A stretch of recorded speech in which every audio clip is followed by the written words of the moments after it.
Bonjour à tous, c'est Lucie du blog formation rédactionweb.com et je pars aujourd'hui à la rencontre d'Olga. Olga qui a démarré la rédaction web alors qu'elle était expatriée à Vancouver. Vous aviez d'ailleurs peut-être vu sa vidéo de témoignage l'année dernière et donc elle revient aujourd'hui pour nous parler de son parcours, de son aventure dans la rédaction web et aussi de son blog qui fonctionne très bien. Olga est devenue également blogueuse professionnelle.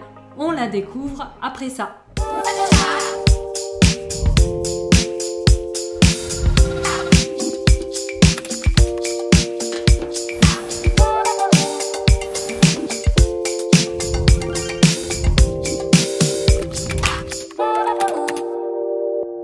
Bonjour Olga.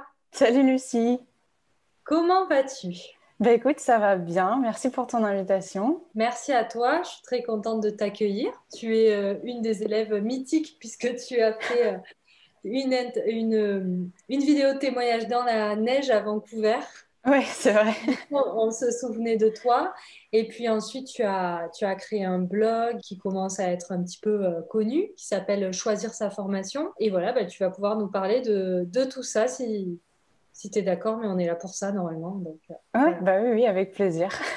Quand tu as démarré la rédaction web, tu étais à Vancouver et maintenant tu es rentré en France. Oui. Est-ce que tu peux nous raconter, bah, parle-nous de toi, ton parcours, ta vie, où tu as grandi, ce que tu as fait et comment tu en es arrivé à la rédaction web? Alors, alors j'ai grandi en France.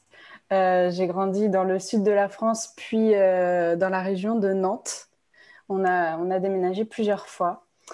J'ai fait des études, on va dire, assez classiques, un bac littéraire. Voilà.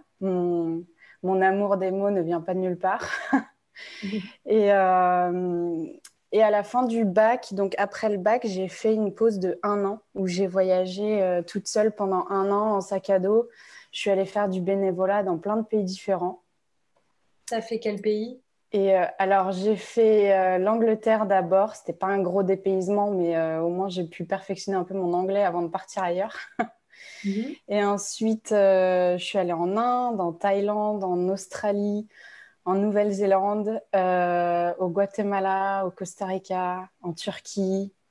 Je suis allée au Canada aussi. Voilà, j'ai Ah pas oui. mal voyagé.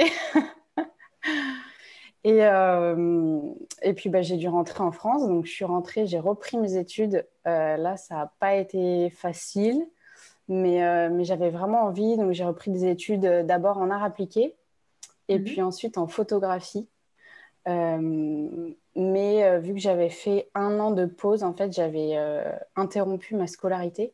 Donc, j'ai eu beaucoup de portes qui se sont fermées et il y a plein de formations et plein d'écoles qui ne m'acceptaient pas parce que j'avais 1 an de vide.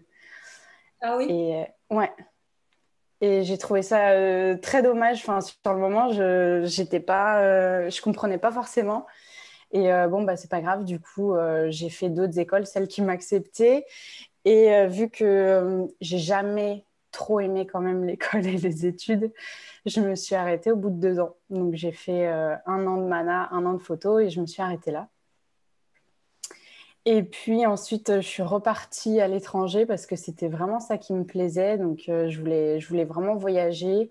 J'ai fait plein de petits boulots, pas forcément hyper passionnants, mais au moins je pouvais bouger un peu partout. Et, euh, et puis avec mon copain, on a décidé d'aller au Canada. Parce que lui, il est dans la 3D, donc dans le monde du cinéma. Et vraiment, à Vancouver, il y a plein de studios. C'est vraiment une super ville pour travailler dans le monde du cinéma.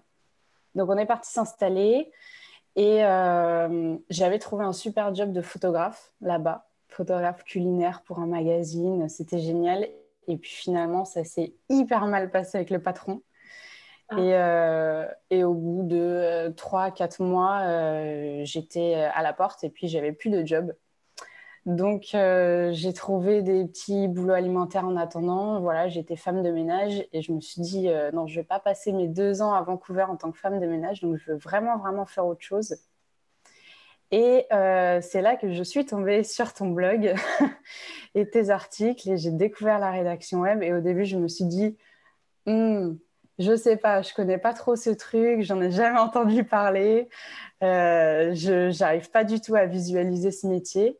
Et puis finalement, à chaque fois, j'y repensais quand même. Je me disais, ouais, mais ça a l'air vraiment bien. Et en fait, je t'ai découvert par ton article. Je sais plus comment il s'appelait exactement, mais quel métier faire quand on est agoraphobe. Ah oui, Voilà. Et je me suis dit, mais en fait, c'est génial, un métier où tu peux travailler en sécurité, entre guillemets, depuis chez toi, où tu es dans une zone confortable et tu te sens bien. Et puis finalement, je me suis dit, bon, allez, c'est bon, vas-y, je me lance. Et du coup, j'ai commencé la formation, donc c'était il y a 2 ans, je crois. mais oui, c'est C'était, au tout début, je crois, hein, ouais, novembre 2018, donc il y a 2 ans déjà. Oh là là, ça 2018. va vite. Ouais. Et donc, j'ai suivi la formation en 6 mois. Je crois que j'ai fait le temps ouais, annoncé classique. Et ben, à l'issue des 6 mois, je me suis lancée. Et voilà. Et depuis, je suis rédactrice web. D'accord, donc tu en vis, Ouais, ouais, ouais, j'ai envie. oui. Et ensuite, donc, alors tes premiers clients, tu les as trouvés comment? Alors, mes premiers clients, je les ai trouvés pendant la fin de la formation. Parce que pendant la formation, on rédige des articles bénévoles, enfin, si on le veut en tout cas, mais voilà, pour développer un peu son portfolio. Et j'avais écrit un article sur la musique pour un blog, je me souviens même plus son nom, mais elle avait parlé de moi à un ami entrepreneur à elle. Et elle lui avait dit qu'elle avait adoré mon article, que j'avais vraiment bien réussi à coller au ton de son blog, à sa manière de parler à elle. Et du coup, c'est lui qui était venu me démarcher directement. Et c'est comme ça que j'ai eu ma première collaboration pendant la fin de la formation. Donc, je devais être au dernier module ou juste avant. Mhm. Et bon, finalement, j'ai vite arrêté de travailler avec lui parce qu'il n'avait pas, je pense qu'il n'avait pas vraiment l'envie ni le budget, donc c'était pas très intéressant pour moi. Mais, euh, mais en tout cas, ça m'a donné la confiance pour vraiment une première expérience pro avec un vrai client et mes premières factures et tout. Donc voilà. Et c'était facile de travailler depuis l'étranger? Tu as créé une structure. Euh, Alors oui et non, parce que j'avais déjà ma micro-entreprise, parce que je d'accord. l'avais créée pour la photographie en me disant je pourrais être photographe de là-bas. Donc ça, je l'avais déjà fait, c'était pas compliqué. Et c'est pas compliqué dans le sens où on a quand même la chance de pouvoir travailler un peu n'importe où dans le monde relativement facilement. Ça, c'est quand même un grand luxe. Par contre, c'est vrai que le décalage horaire, le fait que je parle pas du tout français dans la vie là-bas parce que tout le monde parle anglais, donc je jongle constamment avec les deux langues. C'est une petite difficulté en plus quand même parce que les clients sont un petit peu inquiets parfois de ne pas pouvoir me joindre facilement. Les horaires sont décalés. J'ai personne là-bas à qui... ouais, bah oui, tu comprends. J'ai J'ai jamais personne là-bas connu, avec qui je peux parler et tout. Donc, moi, j'ai jamais connu autre chose, ouais, toujours pas, hein, depuis le ouais. début. Euh, donc oui, je vois ce que tu veux dire. Mais bon, finalement, franchement, on s'y fait assez rapidement. Et mes clients ont été toujours super compréhensifs. Donc, très vite, en fait, c'est devenu assez naturel et je me suis fait à ce rythme-là assez facilement. Et alors, donc tu as eu tes premiers clients. Est-ce que tu as eu des périodes de doute? Ouh là là, oui, beaucoup, beaucoup, mais je pense que c'est un peu inévitable. En fait, pour plusieurs raisons, parce que déjà, c'est un métier qu'on ne connaît pas du tout. Donc, vraiment, c'est la découverte totale du début à la fin, aussi bien pour apprendre le métier que pour gérer la relation client après. Et aussi parce que quand on est auto-entrepreneur, je pense que les doutes, on en a tout le temps. On n'a on a que nous sur qui compter. Donc, forcément, je pense que c'est assez normal. Et puis, bon, moi, en plus, j'ai un caractère assez introverti et timide aussi. Et je te disais, j'ai trouvé ton blog par l'article Les métiers quand on est agoraphobe. Alors moi, je suis pas agoraphobe, mais j'ai une autre phobie qui est pas très connue. Ça s'appelle l'érotophobie et c'est la phobie de rougir. Alors je sais que ça peut paraître étonnant, voilà, il y a beaucoup de gens qui sont surpris quand je dis ça, mais c'est hyper handicapant au quotidien. C'est vraiment lourd. Et en fait, du coup, pour moi, c'est hyper compliqué d'aller vers les autres et d'essayer de me vendre et d'essayer de démarcher et de, tu vois, d'avoir un premier appel découverte avec un client, par exemple, pour parler d'un devis ou du travail et de réussir à, tu vois, à paraître pro et confiante en moi et tout. Donc, ouais, j'ai beaucoup de doutes. Et oui, attends, encore aujourd'hui. Ah oui, oui. Ouais. Et t'arrives à les dépasser? Ouais. Ouais, ouais, j'arrive à les dépasser parce que bah, déjà, je vois là, une grosse différence par rapport à il y a un an quand je me suis lancée. J'ai énormément progressé, j'ai énormément pris confiance en moi. Et je pense que quand on entreprend, d'ailleurs, c'est ce qu'on dit souvent avec, du coup, avec ma sœur sur notre blog Choisir sa formation. Quand on entreprend, ça nous aide aussi à prendre confiance en nous. Et voilà, plus on fait, plus on s'améliore. Et même si c'est dur de se lancer un peu, de sortir sa zone de confort, mais il n'y a que ça qui nous fait progresser. Après, on est fiers de nous. Donc, Et alors justement, ce blog Choisir sa formation, c'est super, c'est un beau projet puisque tu l'as fait avec ta sœur. oui. Comment est né ce projet et où tu en es aujourd'hui? Alors, bah, ce projet, il est né avec toi. On en avait discuté ensemble pendant un coaching. Et en fait, j'en ai discuté avec ma sœur après. En fait, avec ma sœur, on a toujours voulu avoir un business toutes les deux. Pendant longtemps, on s'est dit qu'on aurait un hôtel ensemble parce que pendant mes voyages, justement, j'ai été manager d'un hôtel au Guatemala et j'avais adoré. Et elle, c'est les études qu'elle a faites. Elle était en hôtellerie-restauration. Et puis, bon, pour l'instant, ça ne s'est pas fait du tout. Mais quand on a eu l'occasion de lancer un blog ensemble, surtout sur le thème de l'apprentissage et des formations, on s'est dit, mais Banco, c'est ce qu'il faut qu'on fasse parce que moi, vraiment, ta formation en ligne, ça m'a ouvert des nouvelles portes, ça a changé ma vie. J'ai découvert un apprentissage qui me correspondait parce que vraiment, l'école, ça a été très, très dur pour moi. Ça ne me correspondait pas du tout. Et les formations en ligne, c'est complètement différent. Et là, je me rends compte, en fait, à 27 ans, que je peux apprendre plein de trucs et que c'est passionnant et que finalement, j'adore ça. Et Louise, de son côté, elle, c'est l'inverse. Elle a toujours adoré les études. Elle a fait des études pendant 8 ans, je crois, après le bac. Donc, voilà, ça lui fait pas peur. Et donc, quand on a pu lancer ce truc-là toutes les deux, on s'est dit, mais en fait, c'est génial. Et en plus, on adore aider les autres, on adore discuter avec les gens. Donc, c'était vraiment un moyen de pouvoir partager avec d'autres personnes qui ont envie de se lancer aussi et qui, voilà, qui cherchent un petit peu d'aide et de soutien. Pardon. Et donc, du coup, bah, on a lancé ça il y a presque un an aussi. Mhm. Et alors, toutes les deux, c'est un business à côté de notre travail à temps plein. Donc, on se développe tranquillement, on fait ça petit à petit. Mais vraiment, on adore. On commence à avoir une communauté qui est vraiment bienveillante. On aide vraiment beaucoup de gens et du coup, ça nous fait hyper plaisir, quoi. Mhm. L'idée, c'était, je me souviens quand on en avait parlé, puisque j'étais en vacances avec ma mère dans le nord de la Oui, c'est Nouvelle-Calédonie, vrai. et je t'avais dit qu'il y avait beaucoup de formations, mais que c'était pas facile de se décider Mm. parce qu'il y avait des formations.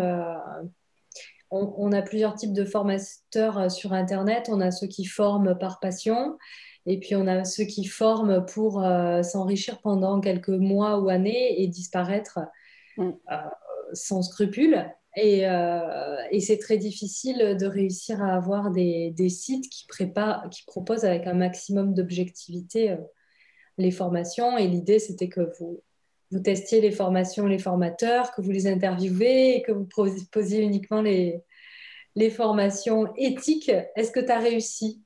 Ouais, bah, est-ce que j'ai réussi? Je sais pas. Mais en tout cas, on est en train. Bah, pour l'instant, c'est vrai qu'on ne propose que des formations que nous, on a adorées. Si D'accord. on a un doute ou si on n'a pas aimé, on ne va pas dire qu'on n'a pas aimé parce que j'ai pas du tout envie d'enfoncer des Oui. gens qui peut-être font tout ce qu'ils peuvent pour proposer du bon boulot et peut-être que ça correspond très bien à d'autres gens. Donc juste on n'en parle pas. Par contre, les formations dont on parle, c'est vraiment des formations qui, pour nous, peuvent vraiment aider les gens à se lancer sur le web et qui proposent vraiment de la qualité, voilà, autant dans l'enseignement que humainement dans le contact avec les élèves, etc. Mhm. Et alors là, du coup, tu as géré euh, ton déménagement depuis Vancouver puisque tu es rentré en France. On a eu le Covid en même temps. Je crois que ton projet, c'était de partir en van. Ouais, Tu comptais partir quand? ben, on devait partir fin octobre, début novembre. Mhm. Donc bah là, on peut pas. On est bloqué. Donc pour l'instant, on a pris un petit appartement le temps du confinement. Et puis après, on verra peut-être qu'on repartira du coup au printemps, Vous aviez probablement. un itinéraire de prévu? Non, pas du tout. On veut rester en France pour l'instant, mais on n'a pas d'itinéraire prévu. On s'était dit peut-être longer la frontière, tu vois, tout l'extérieur de la France. D'accord. Mais on n'a pas plus d'itinéraire que ça, non. Tu vas écrire choisir sa formation.com sur ton van? Je vais mettre des stickers. Bah peut-être, mais le truc j'ai aussi un blog avec mon copain. En fait, Ah, c'est ça, je m'arrête pas, c'est pour ça. un de chaque J'ai fait côté. mon déménagement. Ouais, c'est ça.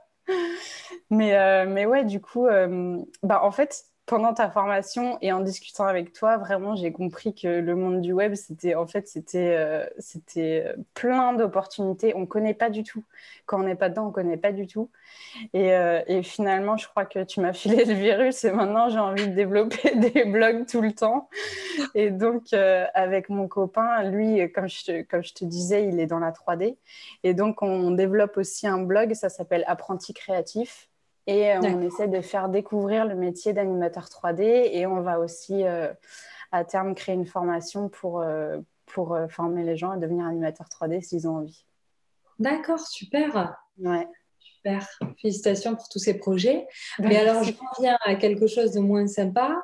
C'est que tu me disais, juste avant qu'on commence à enregistrer, et j'avais eu de tes nouvelles d'ailleurs, puisque tu travailles avec une personne de mon équipe qui a un blog aussi. Oui, Donc, du coup, ça crée des liens, puis on s'envoie des petits messages de temps en temps.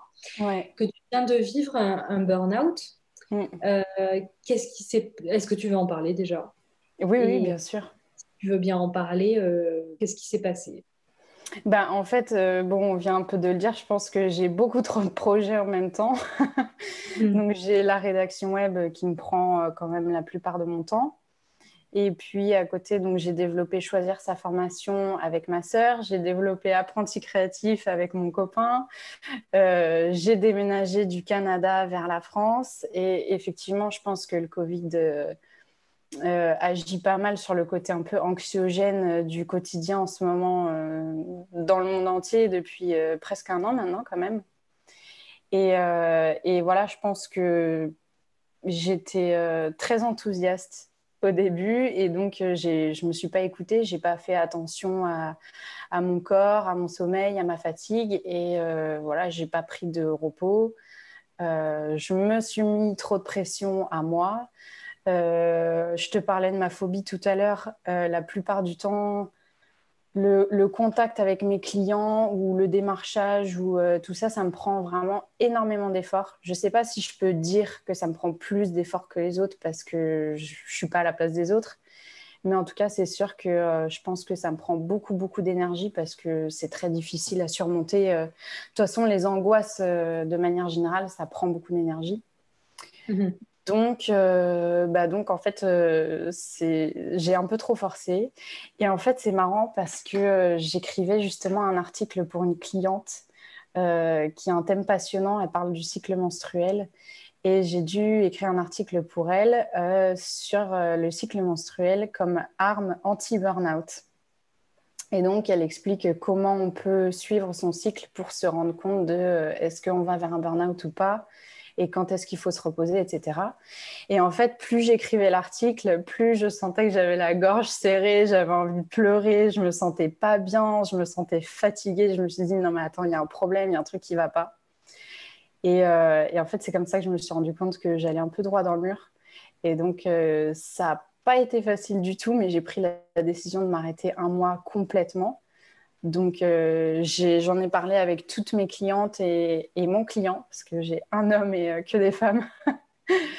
Et ils ont tous été hyper compréhensifs, il n'y a eu aucun problème avec eux. Donc, je me suis arrêtée pendant tout le mois d'octobre. Et là, je viens de reprendre et ça m'a fait le plus grand bien. T'as fait quoi pendant ce mois? Rien, rien du tout. Je me suis reposée. J'ai vraiment beaucoup dormi. Je suis sortie aussi beaucoup. J'ai bougé parce que c'est vrai que quand on fait de la rédaction, on est souvent sédentaire devant son ordinateur et on a vite fait de passer toute la journée et de ne pas sortir. Donc, ouais, j'ai bougé, j'ai pris le soleil un petit peu. Voilà. J'ai fait des trucs plutôt manuels. Je voulais, tant qu'à faire, partager la petite pépite que je t'ai partagée juste avant qu'on Oui, commence l'interview, au cas où.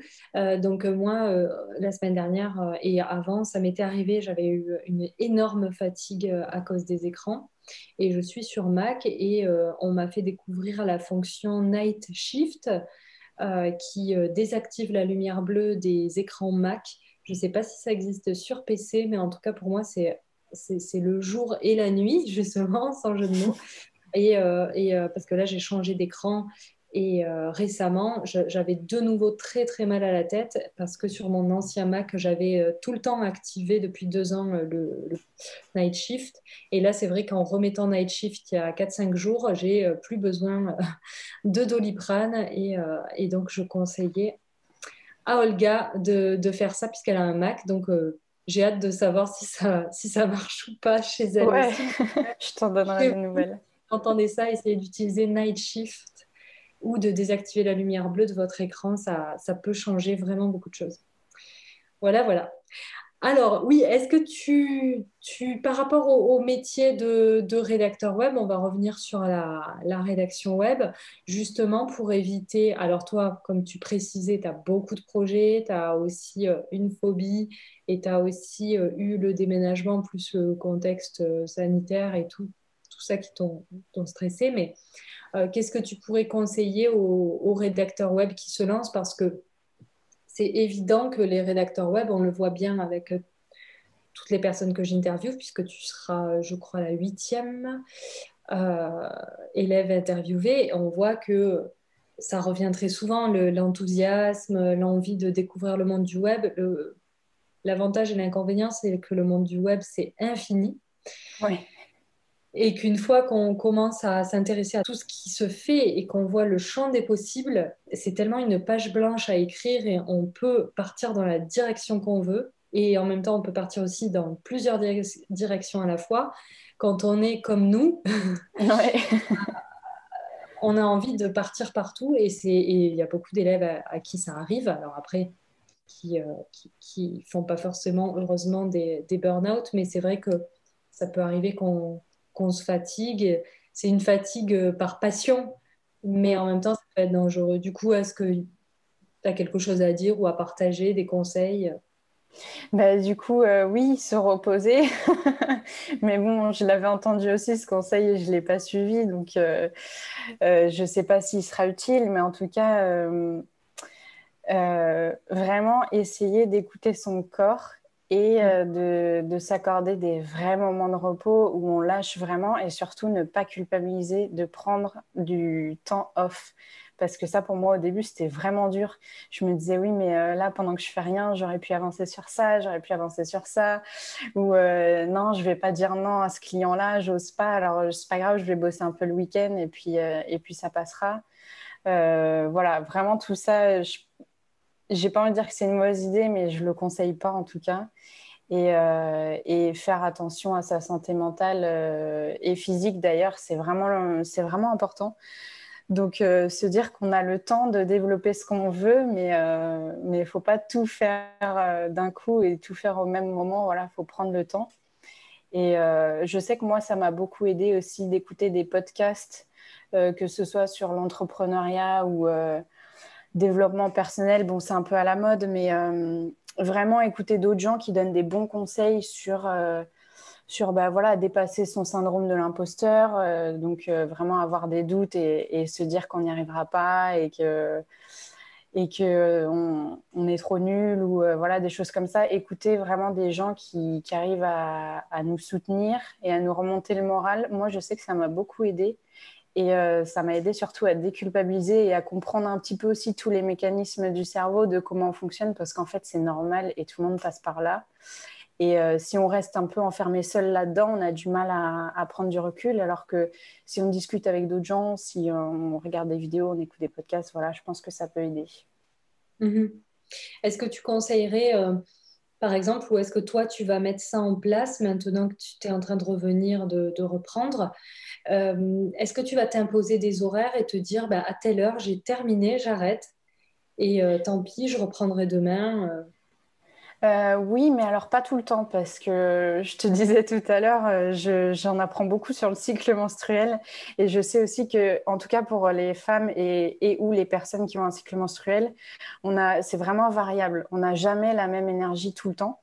Et donc, je sais que, par exemple, pendant les règles un peu avant, je suis beaucoup plus fatiguée. Donc là, je vais m'accorder beaucoup plus de temps de repos, vraiment sans culpabiliser. Et je me dis, je sais que là, j'ai besoin de me reposer et après, j'aurai beaucoup plus d'énergie.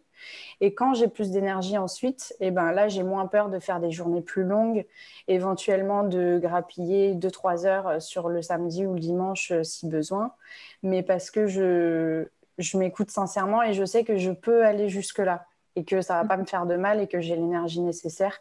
Donc, j'essaie vraiment de jauger en fonction de mon énergie. Et puis, en général, si je suis vraiment honnête avec moi-même, je sais si je suis vraiment fatiguée ou si j'ai juste la flemme. Donc, quand j'ai la flemme, je me mets quand même un petit coup de pied aux fesses. Mhm. Par contre, c'est vrai que là, je me suis imposée de ne pas travailler le week-end, au moins le temps de vraiment d'être bien et bien en forme. Donc là, le week-end, c'est off tout le temps. Mhm. Et puis la semaine, eh ben, ça dépend un petit peu. Mais j'avoue que quand même, je fais souvent des horaires de bureau, en gros. Bon, ben, ça va alors. Et qu'est-ce qui te plaît dans ce métier, tant qu'à faire, et qu'est-ce qui te plaît moins? Alors, ce qui me plaît dans ce métier, déjà, c'est d'avoir ma propre entreprise et d'être ma propre boss. J'organise vraiment mon temps comme je le veux et je peux choisir mes clients.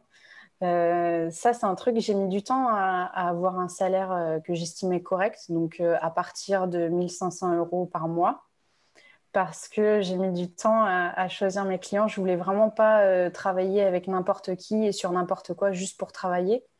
Donc, ça m'a pris à peu près 4 mois après la fin de la formation avant de pouvoir en vivre correctement. Mais je savais que si je voulais, je pouvais travailler plus. Donc, c'était vraiment un choix. Donc, pouvoir choisir mes clients, ça, c'est vraiment quelque chose que j'apprécie. Euh, et puis, pouvoir, du coup, parce que j'ai des clients que j'aime, partager des messages vraiment positifs et vraiment utiles aux gens à travers les articles que j'écris pour eux. Ça, c'est vraiment quelque chose que j'adore. Et puis, ben, comme on disait, avec ma phobie, pouvoir travailler de chez moi, ne pas être obligée de croiser mes collègues tous les jours si je veux pas, ne pas avoir une hiérarchie qui me bride ou qui est voilà, constamment sur mon dos. Donc ça, c'est vraiment quelque chose que j'aime. Et qu'est-ce que j'aime moins? Euh, Peut-être être sur l'ordinateur beaucoup. Ça, c'est quelque chose que j'aime moins, mais Avec plus Night j'ai... Shift. Ouais, maintenant que j'ai le night shift, ça va être bon. Mais ouais, c'est bon, voilà, c'est un petit sacrifice, enfin sacrifice non, mais c'est un petit inconvénient par rapport à tous les avantages que ça me donne pour moi en tout cas. Ouais, quand tu dis travailler sur ordinateur, c'est que tu aurais préféré travailler à l'extérieur. Oui, c'est ça. J'aime bien, je suis assez créative, j'aime bien faire des choses avec mes mains, j'aime bien bouger. Donc ça, du coup, je prends plus de temps, justement les week-ends par exemple, pour faire ça. Mhm. Euh, Tu fais toujours mais de la photo? hmm, un peu moins. Et est-ce que tu as écrit pour des blogs de photographes? Non, j'ai failli avoir un client photographe et puis finalement, j'étais trop chère pour lui, je crois. Donc, il avait pas le budget sur le moment, donc il n'a pas pu donner suite. Mais non, pour l'instant, pas de client photographe.